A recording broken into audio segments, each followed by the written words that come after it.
All right, hello everyone. My name is Kyle Yoho, and I am the Education Director for the Castle Historic House Museum. And I just wanted to welcome you all to our third Thursday talk with Linda Lockhart, which is Her Life and Letters, Angelique Martin. Before we get started, I just want to go over some technical things for us, just to make sure we all have a good experience as we go through our Zoom webinar. If you are having any trouble with the connection, please try to make sure that your browsers, any other web pages you have up, you might want to close those. And if anything, if the experience fails for you, feel free to log back in using your login information, and you'll be able to get right back in. So as a webinar, this is a little bit different from Zoom meetings, which I'm sure many of you are familiar with. We won't be able to see you or hear you, but there is other functionality for you to interact with us. So just to go over what you have on your end, for the audio settings, if you're having any trouble with hearing us, you might want to toggle through some of those audio settings. There's also the chat, raise hand, and Q&A functions, and I'll go over those in more detail in just a little bit. If you need to leave the webinar for any reason, you can hit the leave button at the bottom right-hand corner of your screen, and you can toggle it in and out of full screen or minimizing the screen using the upper right-hand corner of your screen. You can enter your question and answer throughout the presentation. We encourage you to enter those questions in as soon as they pop into your head. And then we will address any pertinent questions to Linda as we go throughout the presentation, but we'll try to hold any just generic questions to the very end of the presentation where Linda can answer those. To submit a question into the Q&A box, just simply hit Q&A, type out the question that you have in the text box, and then make sure you hit the send button. And that will send your questions to me, and I will be able to moderate those to Linda. If you have any technical issues with the presentation, you can use the chat box. And what we want you to do here is select all panelists in the little drop-down arrow, type out the issue that you're having or anything we can help you with, and send that, and I will be able to help you with anything on that side of things. And if you happen to not be able to use Q&A for any reason, you can submit your questions using the chat box as well, but we prefer them to go into Q&A. First, we want to begin just with a few quick announcements. We have our first cemetery tour of this season coming up, and that is A Line in the Collars, Stories of the Civil War at Mound Cemetery and being given by Castle Director Scott Britton. It is on Saturday, May 15th. There's 2 tour slots, one at 10 a.m. and one at 12 p.m. There is limited reservations, and we do have COVID-19 restrictions involved with that. So please go to our website.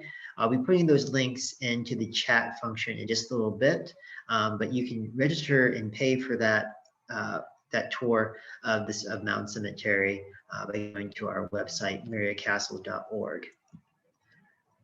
We also have our next virtual Third Thursday talk in June, and that is on June 17th with Art Smith, and he'll be talking about some front page headlines that the Marietta Times has seen and some interesting local connections there. So we do encourage you to sign up for that. That is also available on the website. And you can check out our other events that we have coming up. We do have a few events that we are planning to announce soon. So please stay tuned to our social media. We are on Facebook, Instagram, and Twitter. And you can find our events at our tab on the website. So without further ado, I want to go ahead and pass the presentation over to Linda. So Linda, whenever you are ready, you want to turn your screen on and your audio, and I'll end my share. Thank you, Kyle. Hello, everyone. I am really pleased to and honored to be speaking tonight. I'm usually on the other side of the camera helping Kyle with programs. I absolutely enjoy working with the castle. So like I said, I'm happy to be here as a speaker.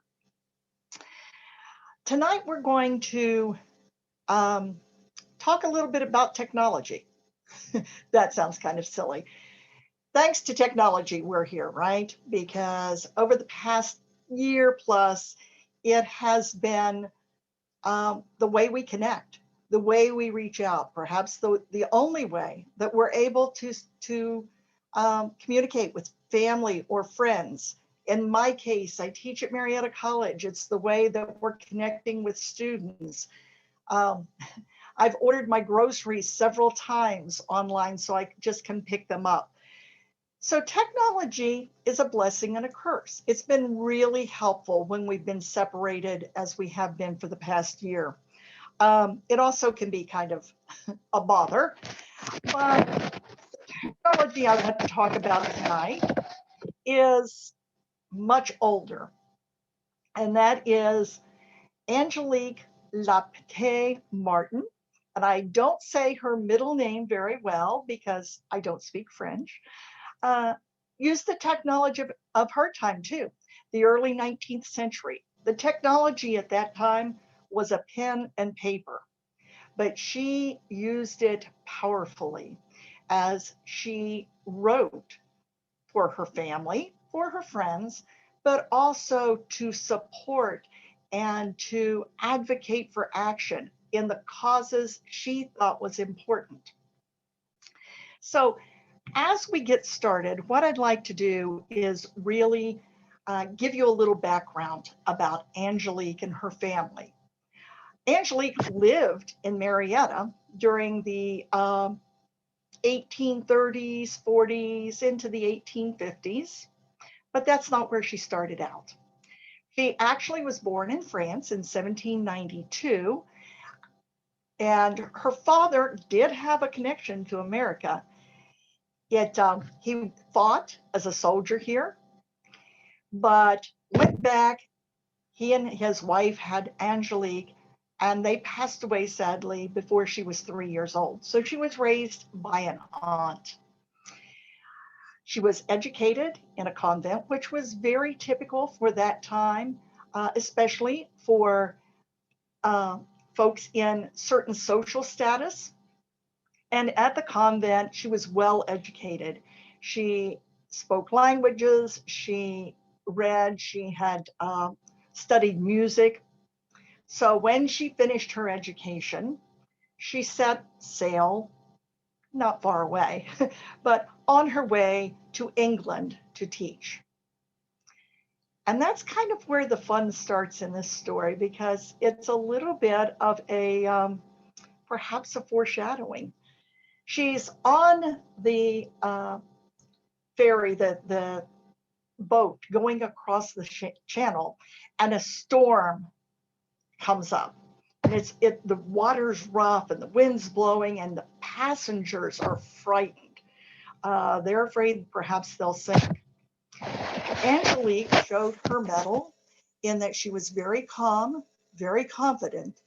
She assembled the passengers, she soothed their fears, she took charge and made sure they didn't panic. It just so happens there was a young man on this boat too, and he watched her. He saw what she did. He saw how she conducted herself and quite admired it. And sure enough, they became friends. He was from France as well and had been living in England for about the past 6 years teaching. So they had a lot of things in common. It so happens that they got married in a couple of years. So in 1821, they got married, and they started a school together, a school of French, teaching French. They, over 8 years, expanded that, so they were running 2 academies, 12 schools, including one specifically for women, and they were doing private tutoring. At the same time, they were expanding their own family. Their first child was born in 1822, and she was also named Angelique, but she was called for her entire life Lily. And we'll hear about Lily a little bit in a moment. 3 more children were born while they were in France. One sadly didn't live past a few months.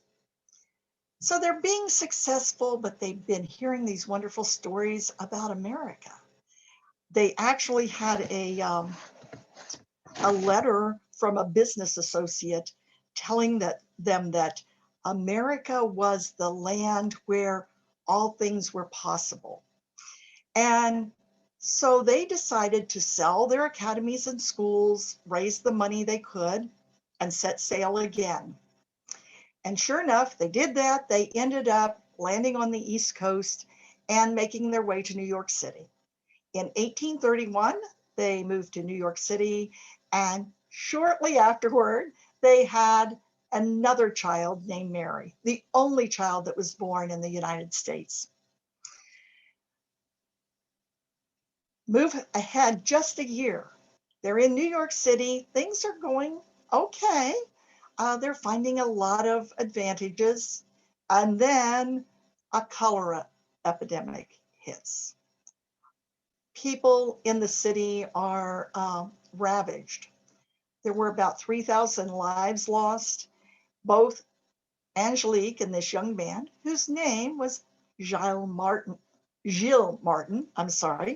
French again, both succumbed and became very ill as well.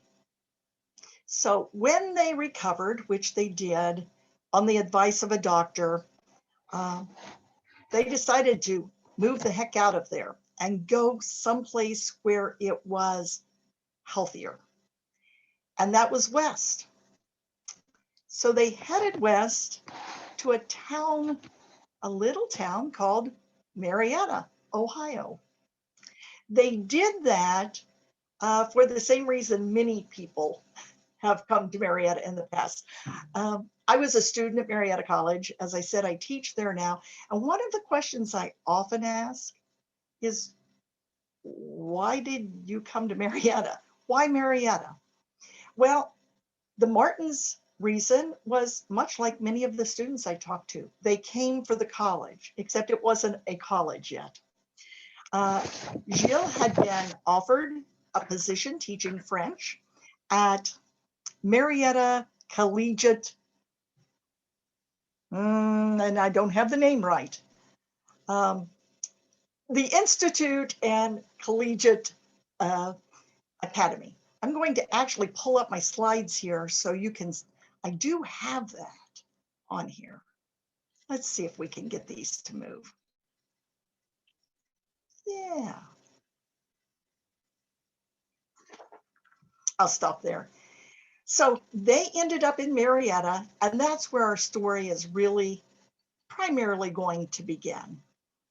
I will say what I've prepared this presentation around is the fact that Angelique was a writer. She wrote letters. And that was part of her education in the convent, I'm sure.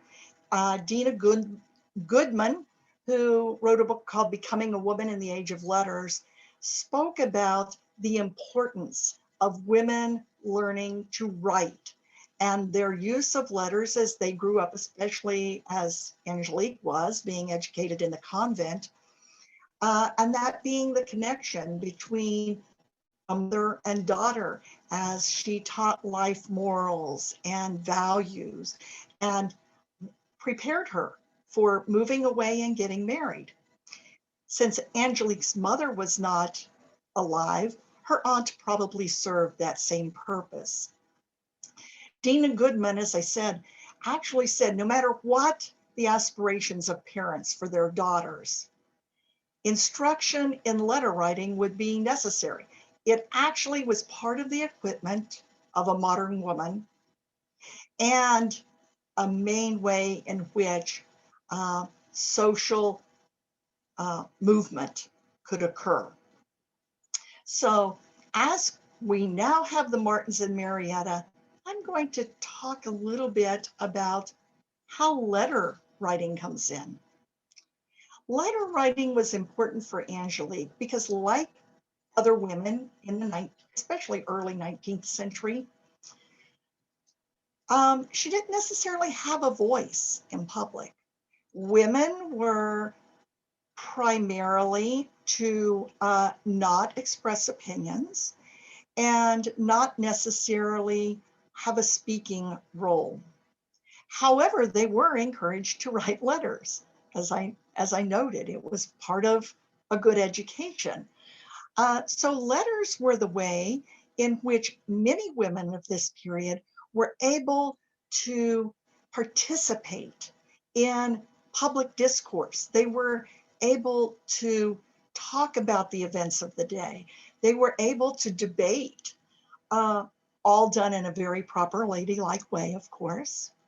And Angelique was no different, except she was highly educated and she had extremely strong opinions. We're very lucky that she was a letter writer because we may not have ever known about Angelique if her letters didn't still exist. There are no images of Angelique. There's no biography anywhere.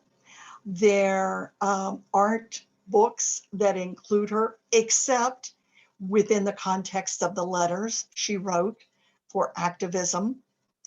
Perhaps we're lucky that her daughter, the oldest daughter, Lily, grew up to become a famous artist. Because of Lily's estate, many of the family papers, including many letters of Angelique's to her, especially from her correspondence, not as many that she wrote, because of course they went out to other people's files, but many still exist.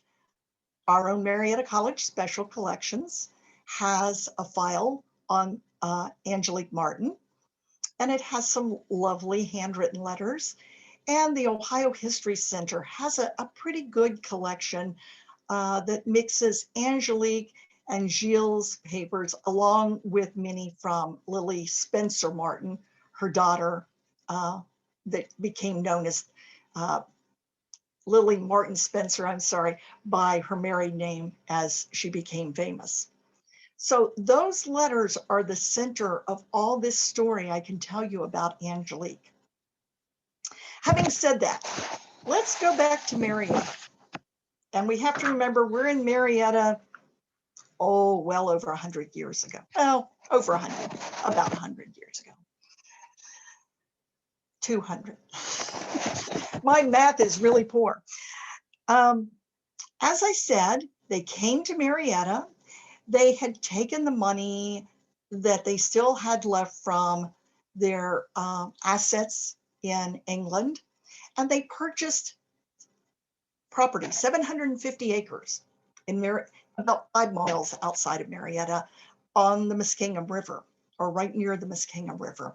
They paid $450 for it, and they named it Tupperford Farm. They had a house built for them there, and they started a lovely, more country life, than much more so than when they had been in England or New York City. And all was going well for a while.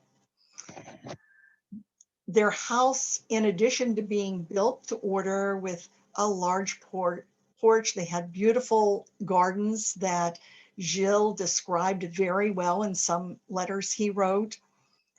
They also had a wonderful library with a lot of books that you would consider well-educated people to have. They had Shakespeare and Moliere and Voltaire and John Locke and a number of others. In addition, they both were creative talents. Gilles was an artist. He loved to draw, and he was very good at it. Angelique, on the other hand, was a musician. And I believe she actually provided music for her church in Marietta, which I think was the Episcopal Church, if I remember correctly. Their children, of course, were encouraged as well to follow their talents in that area. So Lily had already showed a talent for art. She had taken some lessons when they were in New York City. That was before she was 10. And when she came to Marietta, she continued to dabble, but there weren't as many opportunities for lessons. Their other daughter, Mary, who was the youngest child, also had a talent for art and was encouraged. The three boys, on the other hand, inherited evidently their musical abilities from their mother because they played a variety of instruments. As they're going along, this art talent kind of starts to take hold of Lily. And Angelique, at this time yet, we don't have letters that remain. That doesn't mean she wasn't writing letters at that time, but there are none in the files that we have. So, or that that I've been able to track down in other people's files, probably because she was raising relatively young children. They were busy. They were farming on their farm, in addition to Gilles teaching at the college. But as I said, Lily was more and more developing her art talent. This led to, she did get some instruction in art in Marietta, and her parents put together with some community folks an exhibit and did a nice exhibition of her artwork. Leading up to that, there's a fun story that kind of tipped off where she might be going. So they lived in Tupperford Farm. Their house had white plaster walls. And of course, the children had chores because you couldn't run a farm without children doing chores, right? Lily had been given the chore of mixing the bread for this particular day, and she really didn't like that chore, but she went in grudgingly to do it. Some time passed, and Angelique hadn't heard from her daughter, so she went to the kitchen to check and see how things were going, and there was no bread mixed. But what there was a life-size drawing of a baker, of a young lady about Lily's age, with her hands in the bowl, with the bread fixings and a towel around her neck, all in perfect resemblance on the wall in charcoal.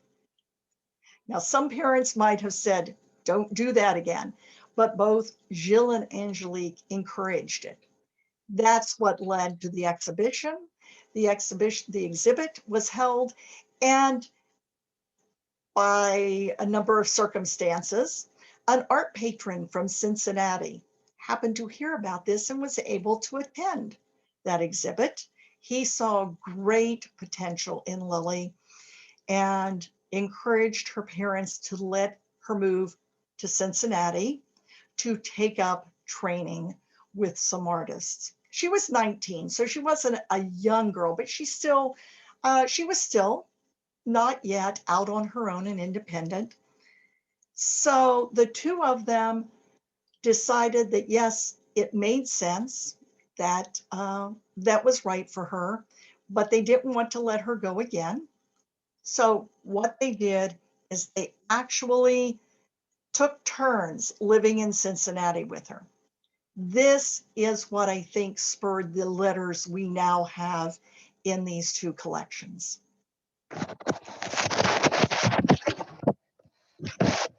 Okay, I wanted to make sure we were good without questions so far. This is the first time both Gilles and Angelique, I believe, had been separated. I skipped this slide. There is the college.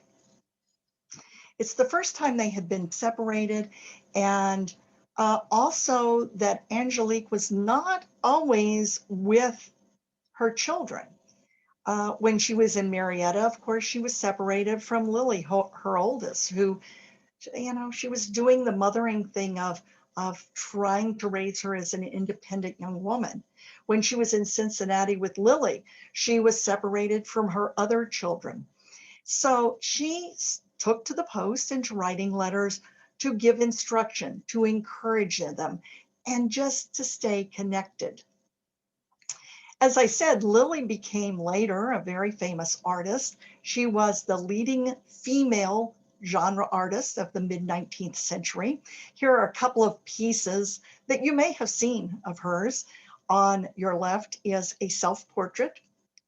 And from everything I've read, she looked very much like her mother. So although we don't have an image of Angelique, we have at least some resemblance. On the right is a painting titled "The Artist and Her Family at a 4th of July Picnic." And from what I've read, this is set along the Muskingum River, right near Tupperford. So you can kind of see what the area looked like. As I said, Angelique started correspondence with her family and with her friends, because when she was in Cincinnati, she was also away from the friends in her community. She encouraged her daughter through the post. Here's one of her letters. "Happiness is not all made of money. How miserable one can be with plenty of money. How many delightful feelings which have nothing to do with money. Cheer up, cheer up. I don't say so says the Lord, but so says your affectionate mother."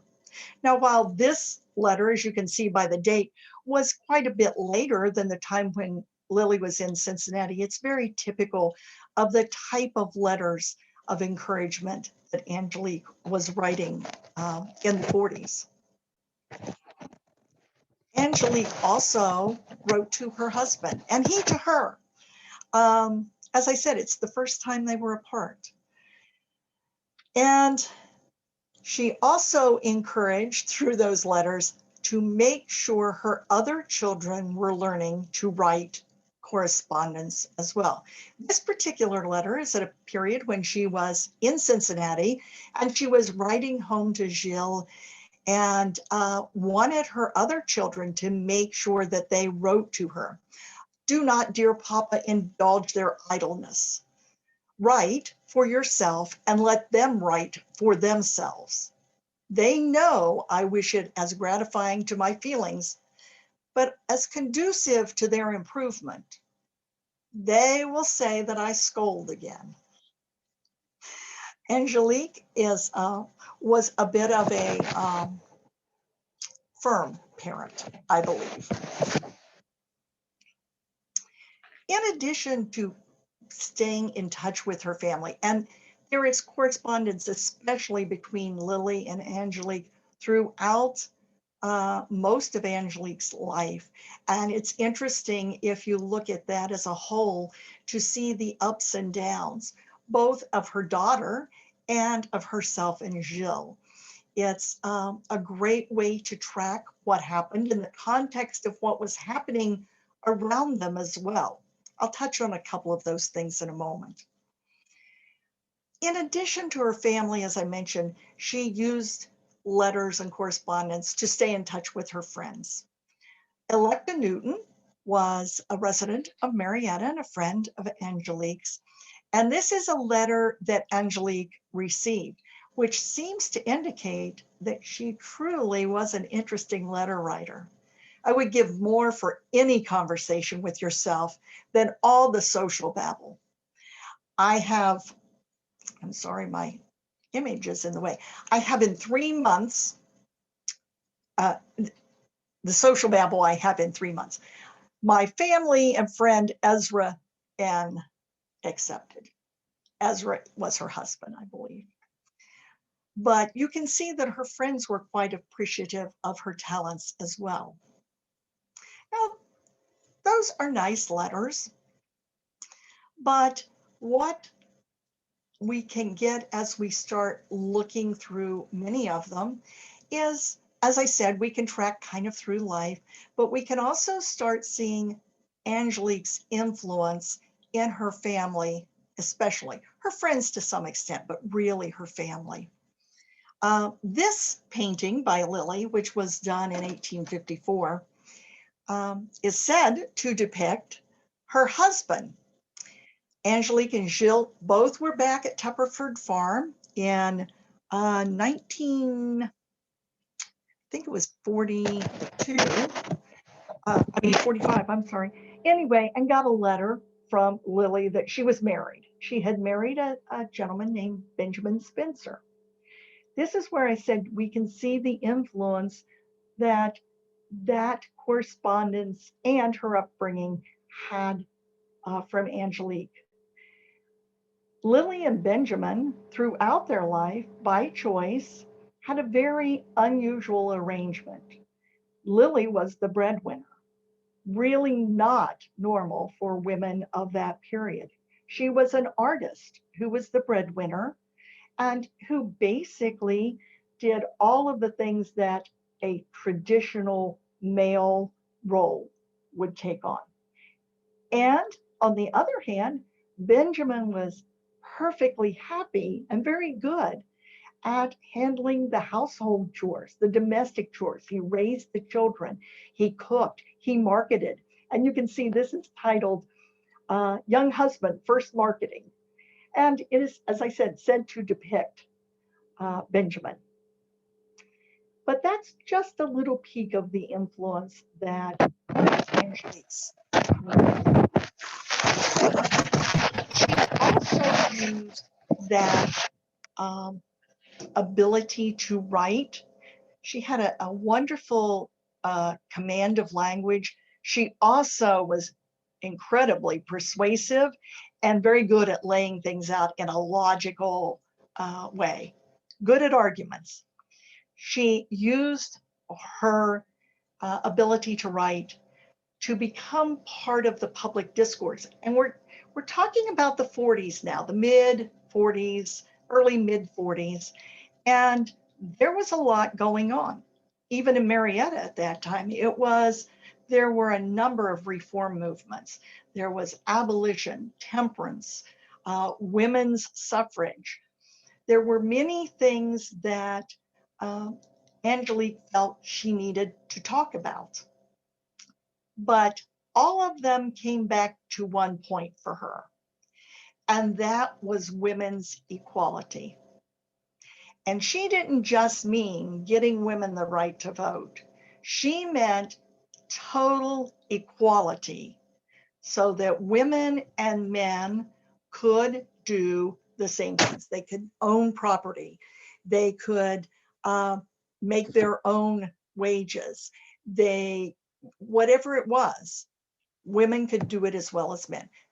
Part of this came from her upbringing, and part of it she had just developed. She and Gilles were a very good pair because he very much supported her, and they lived a life very similar to that. One of the causes that she wrote often about was a movement that actually kind of took the nation swept across the nation, so to speak. I believe it was in 1845, called Fourierism. It was named after Charles Fourier, who was a French philosopher. And it was a movement based on communal living. So the idea that numbers of people would come together, live in unitary buildings, and share everything. They would have joint ownership of all property. They would share in the dividends. They would share in the labor. Angelique and Gilles both were very, very interested in this. It was based around the idea that these communes, they were called phalanxes, and were built in association. So, that's where the joint ownership came in. She started out when she was in Cincinnati using her letters to get information about this movement. Quickly, she connected to Albert Brisbane. Albert Brisbane was a devotee of Fourier. He had spent years in France, and when he came back, he was a United States citizen. When he came back to the United States, he was really promoting this idea. And one of the things he did is he wrote a book, And that book, and I don't see the title, I lost the title. Social Destiny of Man, I believe was the name of the book, became very popular. And of course, made the movement grow even further. On top of that, he enlisted Horace Greeley. You've probably all heard that name, right? He was the editor of the New York Tribune, a prominent journalist and press man. He actually convinced Greeley that this movement was a good one. Greeley believed in it. So Greeley gave him space. Well, I think it was purchased, but I don't think it was purchased at market rate, space to write a column in the Tribune talking about Fourierism and this whole movement. Brisbane did that. Angelique reached out to Albert Brisbane shortly after his book was released. And they actually wrote their first letters in French to each other. And quickly, within the first few letters, she put forth her idea that Fourierism was important because it was a way to reach equality. And along with that, she sent him a manuscript she had written of several essays on this, on what she thought equality should be. He responded, "I received last winter your treatise upon woman. I read it, made notes. As I did so, there are fine ideas in it, and the question of the rights and devotion of woman is the highest importance, and which should be taken up and currently advocated by a body of talented and devoted women of this country." She had made a friend and somebody with some power to help her advocate. She also met Greeley through him, and later Gilles and Angelique did become involved with phalanx, the Trumbull phalanx in Northeast Ohio, near Warren, Ohio, bought into that and later moved there. That's where they ended their life, was in that area. But when that association was having financial difficulties, she took it upon herself to write directly to Horace Greeley, who she had gotten to know through correspondence. She may never have met him in person, and asked if he would loan the money to rescue, to pull out of failure their association. It so happens that somebody else provided the money to do that, so Greeley did not have to, but she continued to write to him and submit things to him for the newspaper. She also continued to write to Brisbane and to encourage him to get her work published. Here is her letter to Greeley, or part of her letter to Greeley, asking for money. She was by no means shy. And asked what she wanted to ask. As we move on, she really was, you can tell by her letters and by her actions, she wasn't satisfied just with writing letters to people one at a time. Although that was having an impact, what she really wanted to do was distribute her ideas and her opinions and the things that she had thought about to a much broader audience. So she continually was trying to get things published. Excuse me. She did that partly through writing to newspapers who had run pieces by somebody else. For example, this one was written to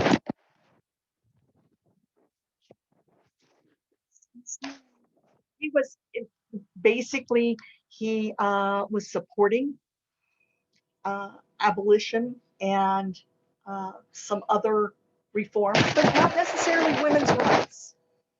And she she replied to him to have posted in the paper where his article ran that he had advocated that if you cared, then you should vote for your congressman. And she said, I'll gladly do that, both vote and go to Congress as a representative as soon as it's offered to me. She signed this not with her own name.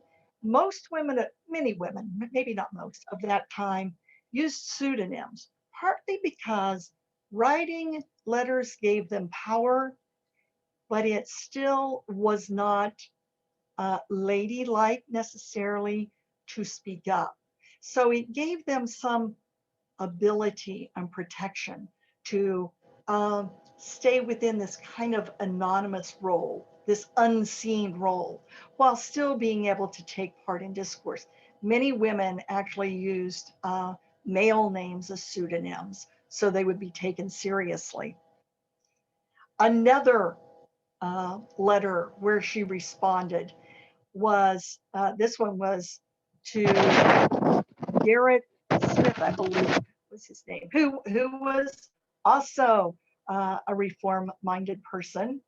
And she was convincing him that all the other reforms were insignificant if you didn't first have equal rights for both women and men. He responded to her, and again, they became correspondents and agreed with her point of view, to be very honest. Here are a few of her correspondents that you may know their names. Lucretia Mott, who was a women's rights activist, and they wrote back and forth several times. Mott, in one of her letters, remembered meeting Angelique at the Cleveland Women's Convention. Amelia Bloomer, which you probably have heard her name as well. She was the editor and owner of The Lily, the first publication specifically for women and a fervent women's rights activist. Garrett Smith, who I just mentioned, a social reformer. Wendell Phillips, that was the first person I was talking about that I couldn't remember his name. Horace Greeley. So it wasn't like her correspondence were insignificant. And it was important that she was sharing ideas and convincing them and raising awareness. But perhaps the greatest example of the power of the pen that she had was in empowering change. This tintype is of two mill girls who worked in textile mills in Lowell, Massachusetts. And Angelique actually initiated a correspondence with Sarah Bagley. Sarah Bagley was the head of a movement for fair working conditions for women in the mills. And she was doing a great job, but the support from the women was kind of waning because they weren't seeing a lot of progress. Angelique reached out to Sarah Bagley and said, think about your fair labor fight within the context of women's equality. Shouldn't that be fair for them in the way it would be for anyone else? Sarah Bagley responded, considerable interest is manifested in the subject. We're indeed indebted to you for the new goal. Sarah basically gave her credit for invigorating their movement. But Angelique wasn't finished with this one. She knew the importance and the rarity of women-owned presses. So she suggested to Sarah that they buy a press, and then they could print their own tracts to pass out and to raise awareness amongst folks. Well, she got a letter back several months later. We labored long and hard to procure a press through which to spread our proposed remedies for the ills which society have forced upon us. Thanks heaven. Indeed, Angelique had even offered to act as an agent to help raise money for them to buy that press. She didn't have to do that. In return, Sarah Bagley offered to print the manuscript that Angelique had been shopping for several years and would have done so, but for whatever reason, she didn't. However, Angelique did get her manuscript published by a publisher in Warren, Ohio in 1851. Many of the essays within this contain the letters or at least the substance of many of the letters she wrote. And so it's kind of a nice compilation of many of the activist roles she was taking on. She continued to correspond through the end of her life. She lived to be 75, I believe it was. And this letter was just a year or two before she passed away. And she wrote to Lily again and was chiding Lily's husband for not writing her letters. Spencer used to write to me, and I'm sure I answered him, telling him he must do it again. And though old, crippled, and with a trembly hand, I will certainly answer him. Angelique is remembered because we have those letters. It's one of the, I said technology was a blessing and a curse. It was a blessing that the technology she had was pen and paper because it does remain. However, it's also a curse because it is easily, pen and paper, easily destroyed or tossed away. And many women, I'm sure, wrote just as powerfully to people through correspondence. It's nice, though, to know that one of them was our own Marietta resident, at least for a while, and that she did make a difference. She may not have reached all the goals she meant to reach, but she made a difference, like so many women who wrote. Thank you. I'll take whatever questions you have. Let me jump out of this share. I believe Kyle has some to moderate. Sure. Thank you, Linda. We do have some questions coming into the chat, so please just a reminder to go ahead and start entering those into our Q&A or our chat if you need to. So please go ahead and keep those coming in while we get to the first two that are here. Susan asked, is the Fourier movement related to the Utopian communal movement of the mid-1800s? Yes. Or only concerned with human equality? No, it actually is part of the Utopian movement. It's kind of like one segment of that. It was probably less, the movement itself was probably less concerned about the equality piece than was Angelique, to be very honest. She saw that as a means to get to that equality. Okay. We have another question. Did Angelique do anything with the Seneca Falls Convention since she was in contact with important women activists around that time? She did not. She kept in touch to see what was going on. She did not attend because she couldn't get there. She encouraged Lily, who was at that time living, I believe, in New York. She encouraged Lily to go. She really wanted Lily to go. And Lily wrote her a letter, which is in the collection, basically saying, Mother, I don't have time for that. That is your cause, not mine. I have enough to do with my kids and my painting. So their letters were very direct to each other, but she did follow up to see what happened. We don't have any more questions right now at the time, but what I'll ask is if anyone is typing a question in, we'll give you a couple more minutes to get those in. But I'm going to ask Linda a question about how she came upon Angelique. Okay, that's a fair enough question. Well, it was out of necessity, to be very honest. I was in grad school at Ohio University, and the class I was taking was writing biography.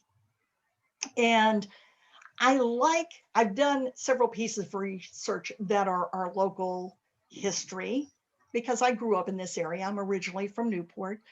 And so I thought, I'm going to see what Marietta College has. I knew they had a great special collections. I had done my master's thesis basically in special collections. So I went and started snooping through and I went, this looks kind of interesting. And it needed to be something that was small enough I could do it in a 25-page paper. I started reading and I was kind of fascinated with her. And so I put that paper together and then I was like, okay, I've got to know more. And I started searching and found the Ohio History Center records along with some scattered correspondence here and there in other people's collections. So she kind of became an obsession. I said, I can respectfully call her by her first name because I feel like I know her. I have historically stalked her across 3 countries and 70 plus years. Great, thank you, Linda. We did have another question come in. This one's from Jan, and she asked, is there evidence that she ever met Frances Dana Barker Gage, who presided over the Akron Women's Convention? Mostly Yes. She resided in nearby McConnellsville. Yes, she actually did know Frances Gage. She and they considered each other friends. The description of the story I told you about Lily drawing on the walls was as it was written by Frances. I always get the order. Dana Barker. Yeah. There are 4 names there: Barker, Dana Gage. Anyway, it was written by her, and they did correspond. There isn't a lot of correspondence, but there is an indication that they stayed in touch. Great. We had one other question come in about how many letters are in the collection. Who did she correspond with the most?